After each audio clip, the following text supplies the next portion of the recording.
জাতীয় পর্যায়ে গৌরবোজ্জ্বল ও কৃতিত্বপূর্ণ অবদানের স্বীকৃতিস্বরূপ সরকার এবছর ১৫ বিশিষ্ট ব্যক্তি এবং ৫ প্রতিষ্ঠানকে স্বাধীনতা পুরস্কার ২০২৬ প্রদানের সিদ্ধান্ত নিয়েছে।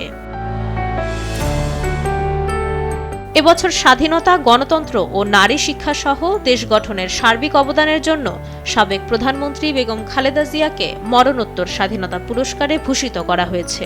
মহান মুক্তিযুদ্ধে বিশেষ অবদানের জন্য মরণোত্তর সম্মাননা পাচ্ছেন মেজর মোহাম্মদ আব্দুল জলিল এবং শিক্ষা প্রতিষ্ঠান হিসেবে ফৌজদারহাট ক্যাডেট কলেজ।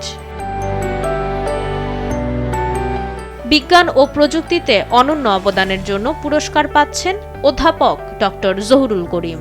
চিকিৎসাবিদ্যায় কৃতিত্বের জন্য সম্মাননা দেওয়া হচ্ছে ঢাকা মেডিকেল কলেজ হাসপাতালকে। সাহিত্যে অবদানের জন্য মরণোত্তর স্বীকৃতি পাচ্ছেন ডক্টর আশরাফ সিদ্দিকী। সংস্কৃতি অঙ্গনে অসামান্য অবদানের জন্য পুরস্কৃত করা হচ্ছে জনপ্রিয় ব্যক্তিত্ব হানিফ সংকেতকে এবং একই ক্ষেত্রে মরণোত্তর সম্মাননা পাচ্ছেন বশির আহমেদ। ক্রীড়া ক্ষেত্রে পুরস্কার পাচ্ছেন জোবেরা রহমান লিনু। পল্লী উন্নয়নে অবদানের জন্য স্বীকৃতি পাচ্ছে পল্লী কর্মসহায়ক ফাউন্ডেশন বা PKSF।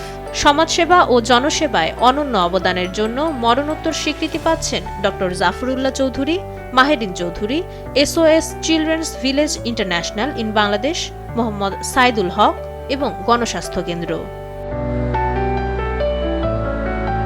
জনপ্রশাসনে বিশেষ অবদানের জন্য মরণোত্তর সম্মাননা পাচ্ছেন কাজী ফজলুর রহমান। গবেষণা ও প্রশিক্ষণে গৌরবোজ্জ্বল ভূমিকার জন্য পুরস্কৃত করা হচ্ছে মোহাম্মদ আব্দুল বাকি PhD, অধ্যাপক ডক্টর MA রহিম এবং অধ্যাপক ডক্টর সুকমল বড়ুয়াকে। পরিবেশ সংরক্ষণে বিশেষ অবদানের স্বীকৃতিস্বরূপ এবছর স্বাধীনতা পুরস্কার পাচ্ছেন মুকিত মজুমদার বাবু। দেশের জাতীয় বীর এবং কৃতি সন্তানদের ১৯৭৭ সাল থেকে শুরু করে দেওয়া হচ্ছে এই সর্বোচ্চ বেসামরিক সম্মাননা।